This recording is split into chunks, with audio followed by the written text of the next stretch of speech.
Linebacker Kenneth Murray.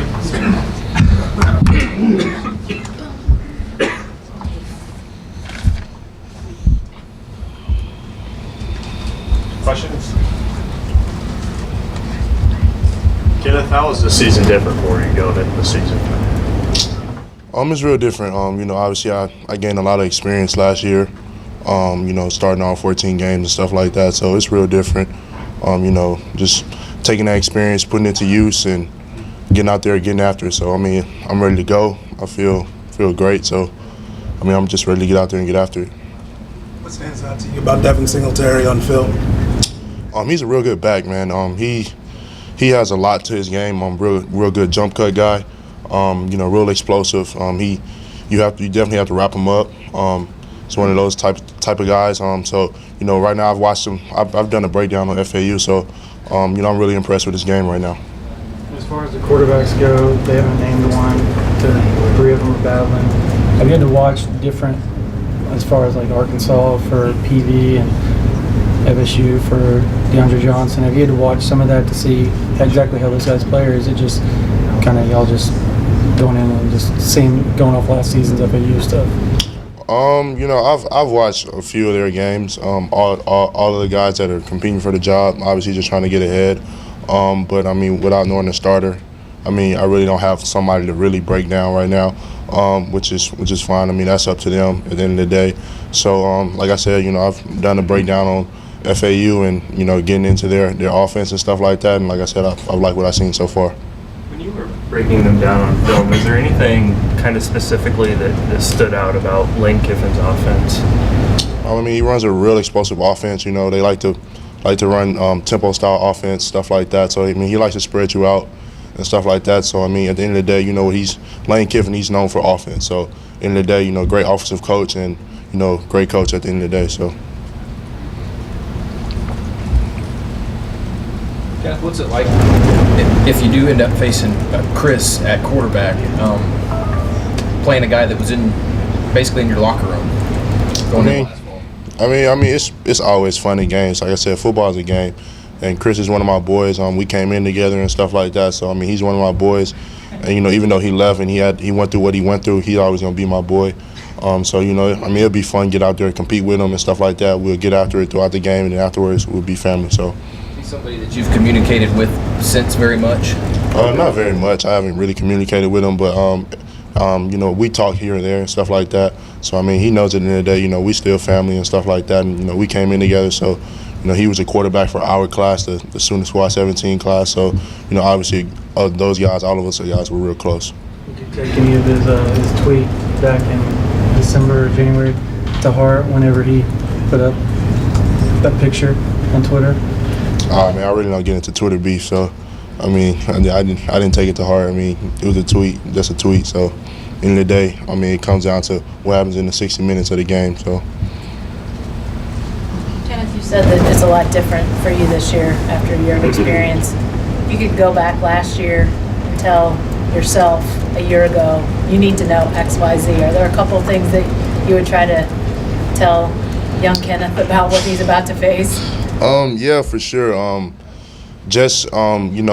Preparation, knowing how to prepare for the game, and just trusting my technique and looking at guys that have played at a high level and trying to pattern my game after them. Because I feel like last year, I kind of came in and I was just playing off raw athleticism.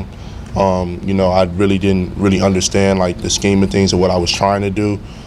So just, understanding the preparation that it takes to be great, and understanding, just certain fundamentals that I need to be a great linebacker. So just understanding that, getting that stuff under my feet. It took a while for me to get it, but I feel like I'm pretty good in where I need to be right now. When did you realize, was there a point last year that sort of hit you about the preparation, or was that even into the off season before you really started to formulate, okay, this is what I need to do? It kind of hit me sort of like right after the first two games, just how to prepare because, especially when you're watching tape as an inside linebacker, a lot of times you can just watch tape, and there's a difference between just watching tape and then watching tape with actual purpose to watching tape. So, just figuring out what my purpose was, what specifically I wanted to watch that day, and just getting that stuff organized throughout the week. just helps me up, a tremendous amount. So just realizing that preparation, probably after the second game, when I realized what I needed to do, and I just set up like a schedule for myself to do what I need to do. Ken, I think a lot of fans who expect the defense to be better, they sort of start with you. They say you're going to be a lot better, and therefore that will, that'll feed over to the rest of the defense. Is that fair? And if so, is that a lot of pressure to put on just one guy? At the end of the day, it's not a lot of pressure at all because I'm the Mike backer. So at the end of the day, I'm out here saying I want the defense to be built around me and stuff like that. So I got to be the one to deal with what comes with it. So at the end of the day, I feel like I've been working hard on my game. I feel like I've been putting in the work that I need to be put in. I feel like my coaches are happy where I'm at right now, and every day I'm out there trying to get better. So that's all I can ask of myself is to go out there and give 100% and get better every day. Can you sense that your improvement does rub off on the guys around you? Yeah, for sure.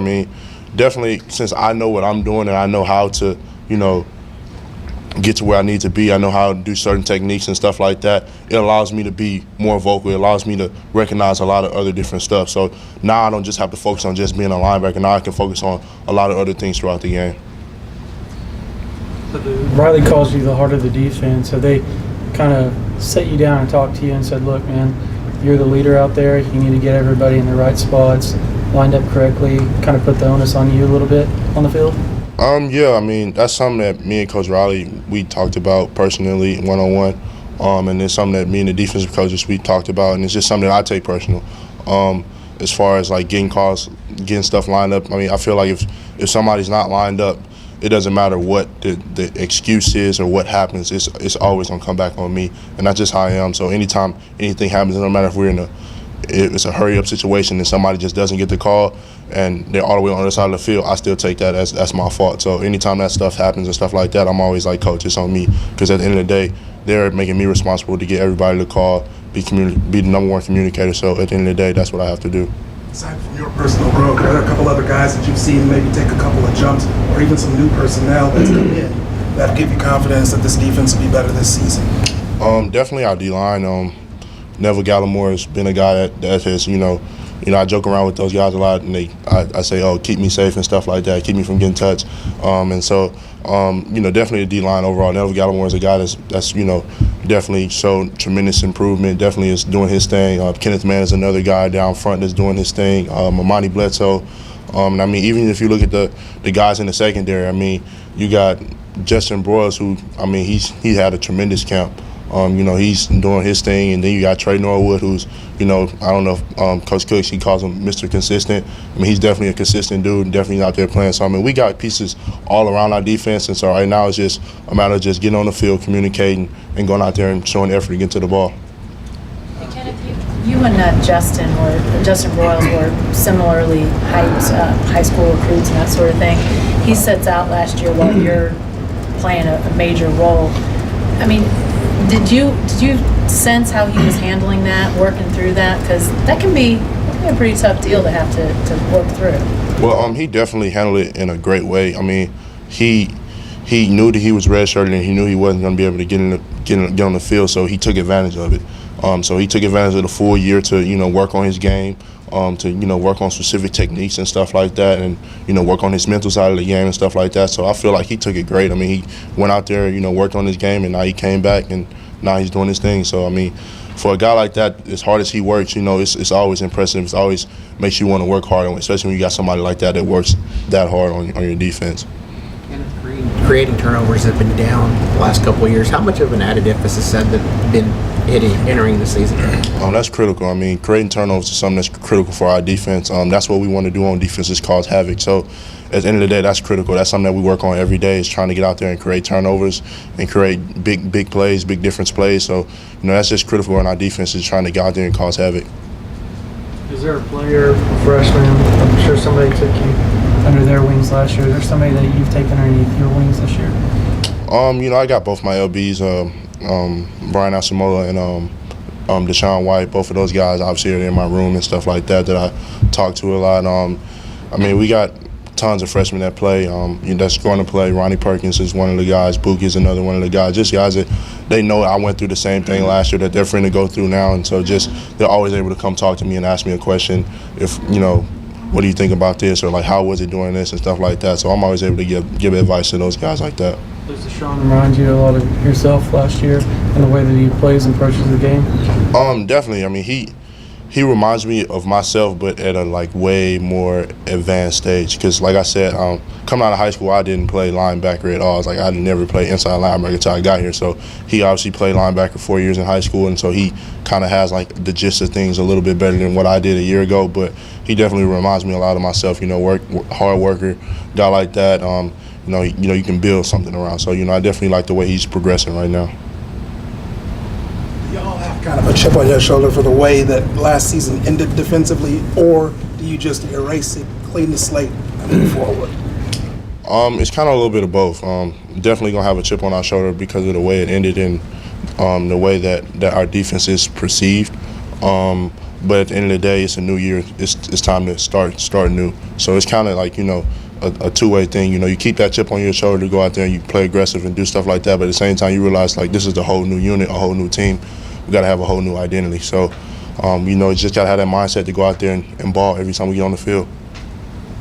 Last year you guys were called pretenders. This year you're called kind of overrated. Yeah. You kind of, did y'all make another sign or carry around, or did y'all? I mean, I wouldn't mind making another sign. That's how I feel. But I mean, it is what it is. I mean, they say what they want to say. We got to go out there and play. So at the end of the day, we're gonna go out there and play and do what we need to do. Anything else for Kenneth? Thank you, Kenneth.